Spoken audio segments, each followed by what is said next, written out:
Baiklah, Assalamualaikum warahmatullahi wabarakatuh. Kami dari kelompok 11 yang dianggotai Akbar Musansani, Emrendi Rizky, dan saya sendiri Muhammad Safari Liu. Kami akan mempresentasikan PPT kami mengenai materi akuntansi pajak atas liabilitas jangka pendek maupun liabilitas jangka panjang. Yang pertama akan disampaikan oleh Akbar Musansani. Baiklah, pertama, akuntansi pajak atas liabilitas jangka pendek maupun liabilitas jangka panjang. Pengertian dan klarifikasi PSAK 57 kewajiban adalah kewajiban kini ini perusahaan yang timbul dari peristiwa masa lalu yang penyelesaiannya diperkirakan mengakibatkan pengeluaran sumber daya perusahaan. Utang perusahaan merupakan kewajiban kepada pihak lain yang timbul dari kegiatan utama perusahaan. Klarifikasi liabilitas dimaksudkan untuk kepentingan menfukur tingkat likuiditas perusahaan, yaitu tingkat kemampuan perusahaan untuk menjalani aktivitas usaha tanpa kesulitan pendanaan. Liabilitas dapat diklarifikasikan menjadi dua golongan, yaitu liabilitas jangka pendek dan liabilitas jangka panjang. Liabilitas dapat pula ditinjau dari sudut nilai. Yang pertama, jumlahnya telah pasti atau jumlahnya merupakan taksiran. Contoh, utang dagang, wesel bayar,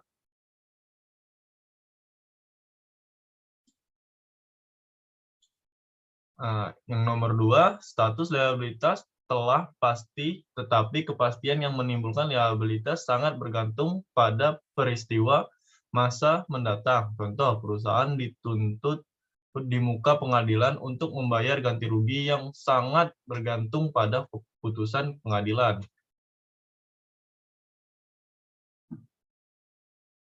Dalam laporan posisi keuangan atau neraca termasuk dalam liabilitas. Yang pertama, utang dagang dan terutang lain. Yang kedua, liabilitas keuangan. Yang ketiga, liabilitas dan aset untuk pajak kini. Perhatikan definisi pajak kini dalam PSAK 46. Yang keempat, liabilitas dan aset pajak tangguhan. Perhatikan PSAK 46. Nomor 5, liabilitas yang termasuk dalam kelompok lepasan yang diklasifikasikan sebagai dimiliki untuk dijual sesuai PSAK 58 revisi 2009. Masuk ke bagian 1, liabilitas jangka pendek. Kewajiban jangka pendek ialah utang bank, utang dagang, biaya yang masih harus dibayar, utang pajak, utang dividen, utang wesel, dan pendapatan diterima di muka. Akuntansi pajak atas utang bank. Jika wajib pajak memiliki pinjaman kepada sebuah bank dan juga memiliki tabungan deposito, maka 1. Apabila rata-rata pinjaman sama besarnya dengan atau lebih kecil dari jumlah rata-rata dana yang ditempatkan sebagai deposito berjangka atau tabungan lainnya, maka bunga yang dibayar atau terutang atas pinjaman tersebut seluruhnya tidak dapat dibebankan sebagai biaya. Yang kedua, apabila jumlah rata-rata pinjaman lebih besar dari jumlah rata-rata dana yang ditempatkan dalam bentuk deposito atau tabungan lainnya, maka bunga atas pinjaman yang boleh dibebankan sebagai biaya adalah bunga yang dibayar atau terutang atas rata-rata pinjaman yang melebihi jumlah rata-rata dana yang ditempatkan sebagai deposito berjangka atau tabungan lainnya.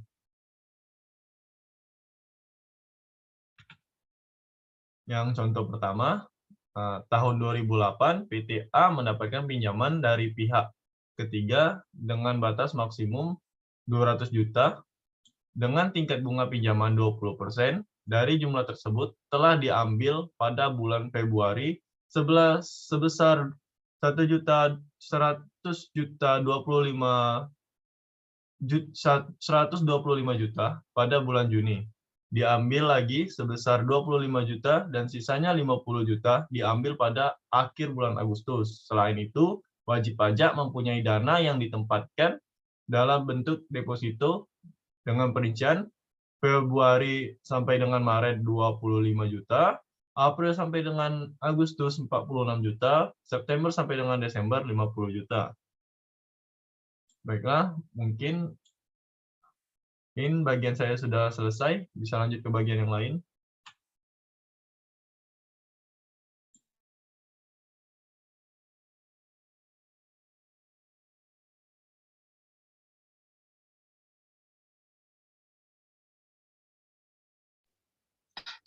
Dengan demikian, bunga yang dapat dibebankan sebagai biaya adalah rata-rata pinjaman Januari, Februari sampai dengan Maret, pinjaman 125 juta, jangka waktu 4 bulan, jumlah pinjaman 500 juta.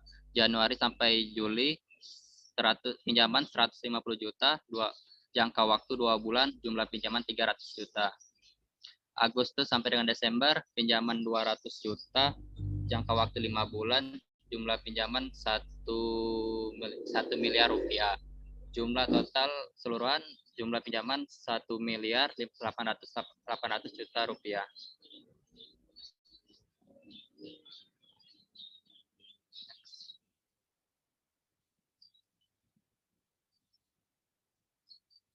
Next.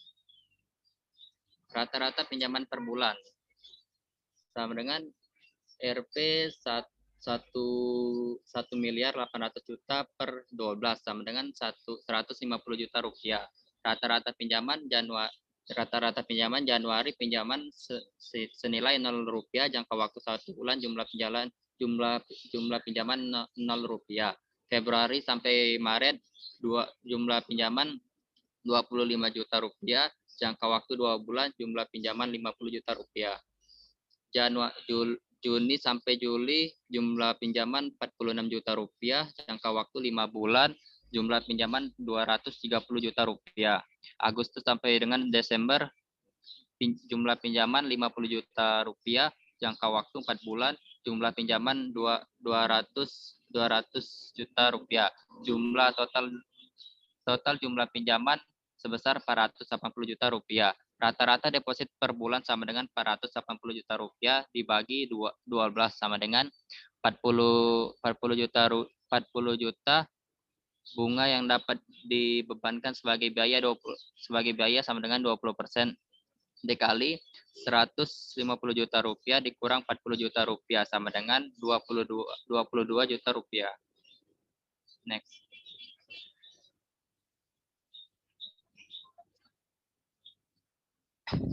Yang kedua, akuntansi atas hutang dagang. Contohnya, tanggal 31 Januari 2008, PTA melakukan pembelian barang dagangan sebesar 15 juta rupiah secara kredit. Hutang dilunasi tanggal 28 Februari 2008. Jurnal yang digunakan 31 Januari pembelian di debit 15 juta rupiah, PPN masukan di debit 1.500.000 rupiah, utang dagang di kredit 16.500.000 rupiah. 28 Februari utang dagang di debit 16.500.000 rupiah, kas di kredit 16.500.000 rupiah.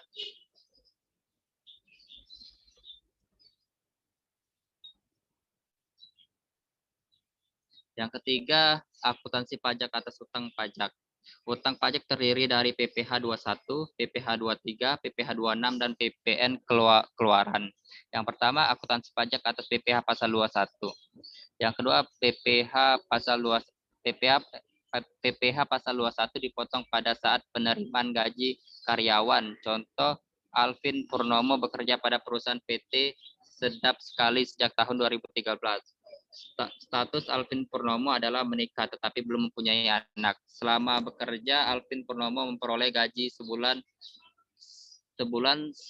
sebesar 14.500.000 rupiah dari PT Sedap Sekali dan membayar iuran pensiun sebesar 1.950.000 rupiah. Next.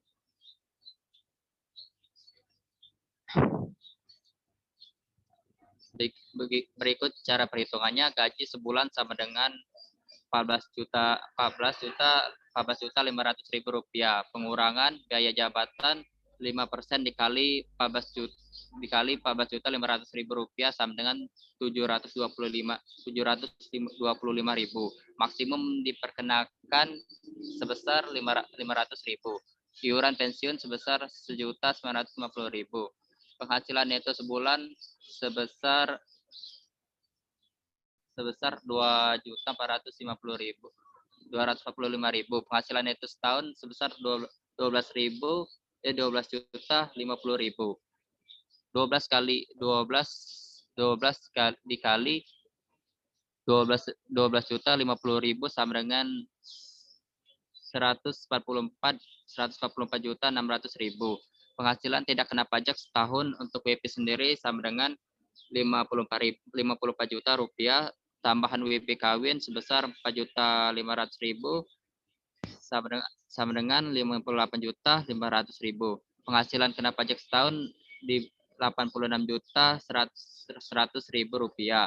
PPh pasal 21 terutang 5% dikali 50 juta ribu rupiah sama dengan 2.500.000. 15% dikali 36.100.000 sama dengan 5.415.000 rupiah.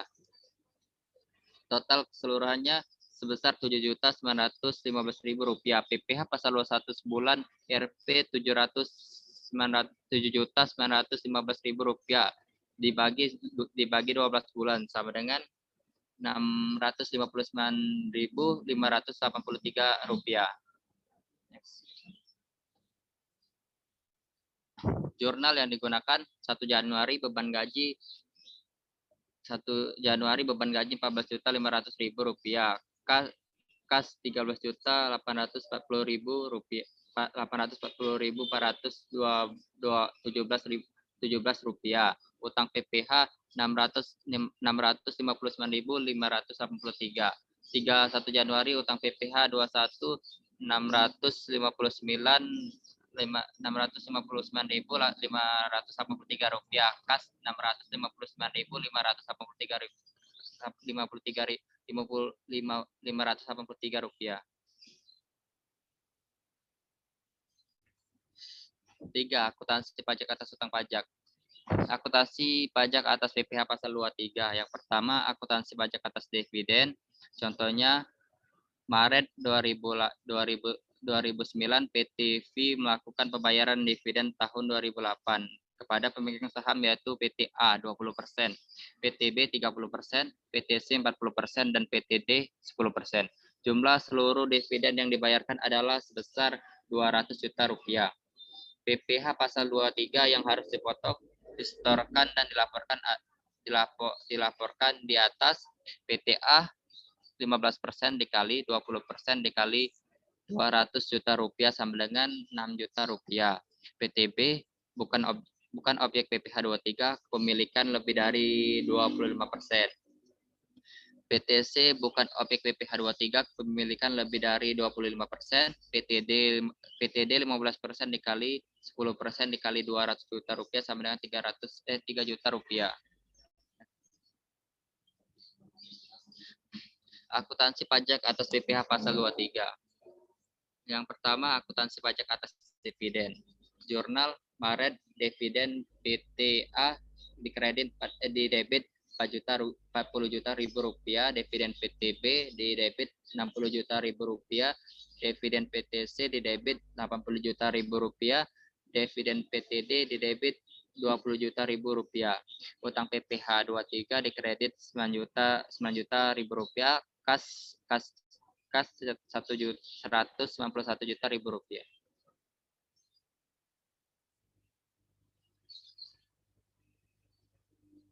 Akuntansi pajak atas PPh pasal 23, akuntansi pajak atas dividen. Jurnal Maret tanggal 7 dividen PTA 40 juta ribu rupiah. Dividen PTA di debit 40 juta ribu rupiah, dividen PTB di debit 60 juta ribu rupiah, dividen PTC di debit 80 juta ribu rupiah, dividen PTD di debit 20 juta ribu 20 juta ribu, utang PPH 23 di kredit 9 juta ribu, 9 juta ribu rupiah, kas 191 ribu rupiah.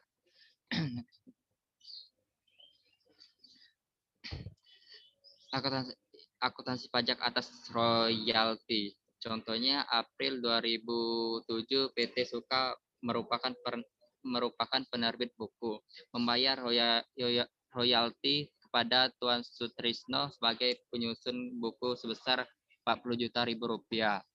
PPH pasal 23 sama dengan 15% dikali 40 juta ribu rupiah sama dengan 6 juta ribu rupiah. Jurnal yang digunakan April 07, beban royalti di debit 40 juta ribu rupiah, utang PPH 23 di kredit 6 juta ribu rupiah, kas 34 juta ribu rupiah di kredit.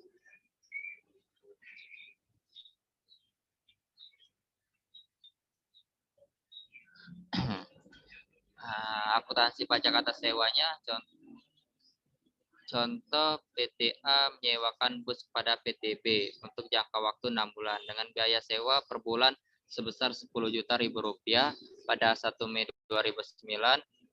Jurnal PTB 1 Mei sewa dibayar di muka 60 juta ribu rupiah, PPN masukkan di debit 6 juta ribu rupiah, utang PPH 23 di kredit 900 ribu rupiah, kas di kredit 65 juta 100 ribu rupiah.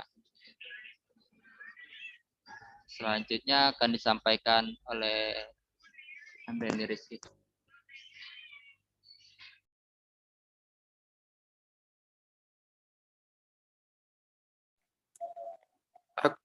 Tiga, akuntansi pajak atas utang pajak. Pada akuntansi pajak atas PPH pasal 26.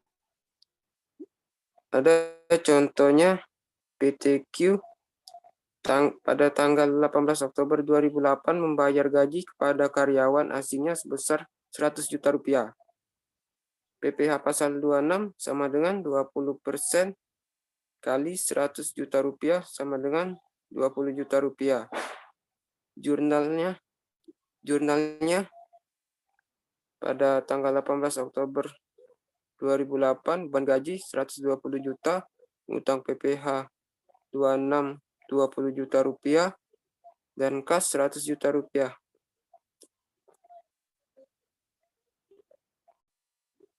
Akuntansi pajak atas utang dividen. Pengumuman pembagian laba akan menimbulkan utang dividen, tetapi apabila pembagian laba dilakukan tanpa diumumkan terlebih dahulu, maka akan menimbulkan utang dividen.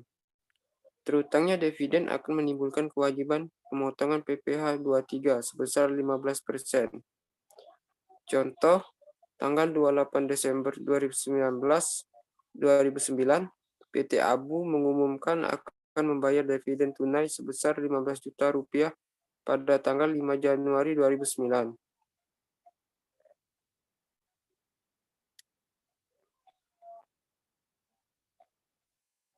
Jurnalnya 28 Desember 2019 mencatat pengumuman pembagian dividen saldo laba sebesar 15 juta rupiah, utang dividen 15 juta rupiah, mencatat terutangnya PPH 23, utang dividen 2.250.000, utang PPH 23 2.250.000. Tanggal 5 Januari 2010 mencatat pembayaran dividen. Utang dividen 12.750.000, kas 12.750.000. Pada tanggal 10 Januari 2010 mencatat penyetoran PPH 23 ke kas negara. Utang PPH 23 pada kas 2.250.000.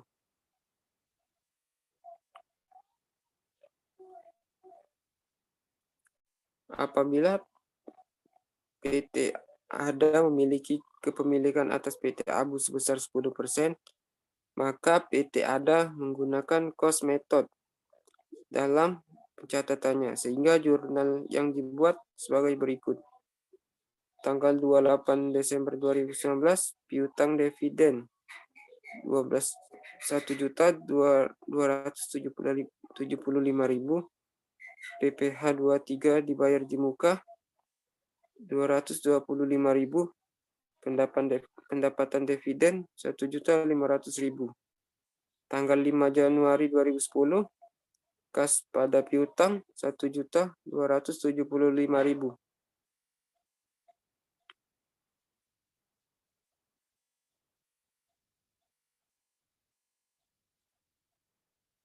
Apabila PT ADA memiliki kepemilikan atas PT ABU sebesar 10%, maka PT ADA menggunakan cost method dalam pencatatannya, sehingga jurnal yang dibuat sebagai berikut.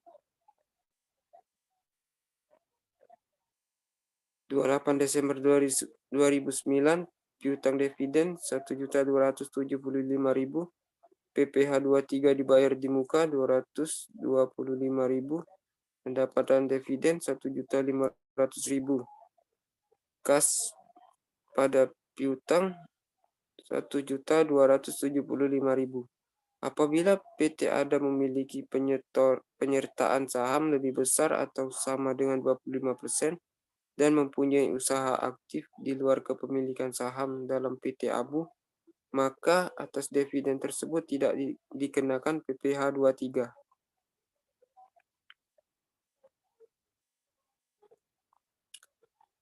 Selanjutnya, liabilitas jangka panjang. Kewajiban jangka panjang adalah utang yang jatuh temponya lebih dari 1 tahun buku dan sumber pembiayaannya tidak diambil dari aset lancar. Kewajiban jangka panjang mencakup utang obligasi dan utang hipotek.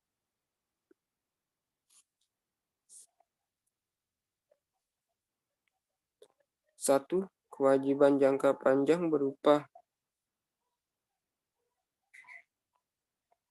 utang obligasi.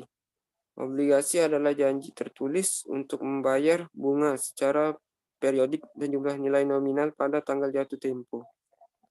Pada obligasi dapat terjadi adanya agio, premium, dan juga disagio atau diskon. Agio ataupun disagio terjadi karena perbedaan suku bunga pasar dengan suku bunga yang terdapat dalam obligasi. Agio dan disagio merupakan penyesuaian terhadap tarif bunga nominal, sehingga perlu dilakukan amortisasi tahunan atas jumlah agio atau disagio tersebut. Alternatif amortisasi yaitu metode garis lurus dan bunga efektif.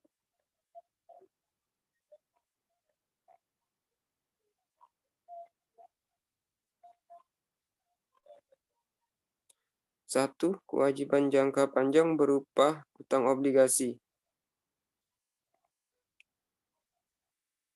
Pada agio premium, penyebabnya surat obligasi dijual dengan harga di atas nominal. Dan bila suku bunga pasar lebih rendah daripada suku bunga dari kontrak obligasi, maka obligasi menjadi menarik dan dijual dengan harga di atas nominal obligasi. Serta agio mengurangi biaya bunga. Pada penyebab disagio atau diskon, surat obligasi dijual dengan harga di bawah nominal. Kemudian apabila suku bunga pasar lebih tinggi daripada suku bunga dari kontrak obligasi, maka obligasi menjadi tidak menarik dan dijual dengan harga diskon. Serta disagio menambah biaya bunga. Pada objek PPh 23, agio premium merupakan penghasilan bagi yang menerbitkan obligasi. Pemotong PPh 23 adalah pembeli obligasi. Dan pada disagio atau diskon merupakan penghasilan bagi yang membeli obligasi. Pemotong PPh 23 adalah penerbit obligasi.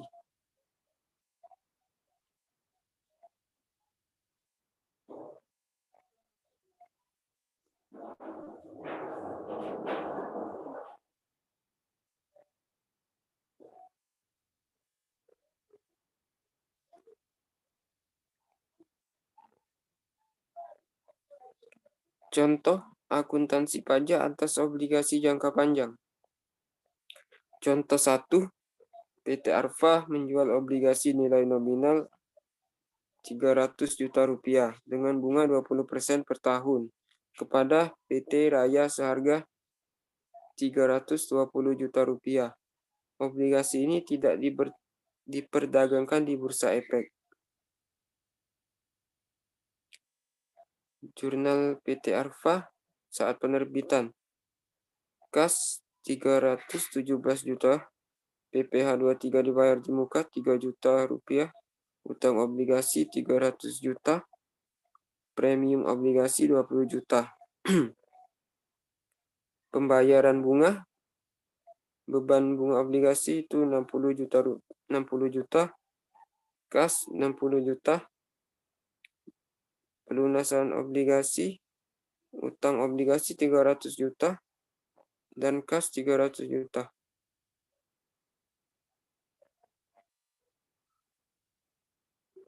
Jurnal PT Raya saat penerbitan, obligasi 300 juta rupiah, bunga dibayar di muka 20 juta rupiah, utang PPh 23 3 juta rupiah, dan kas 317 juta rupiah.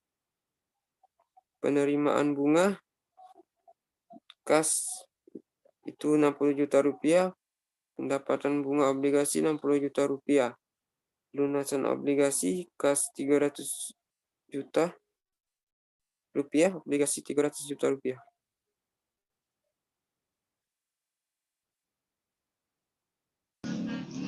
Ya, baiklah, itu saja hasil presentasi PPT dari kelompok kami.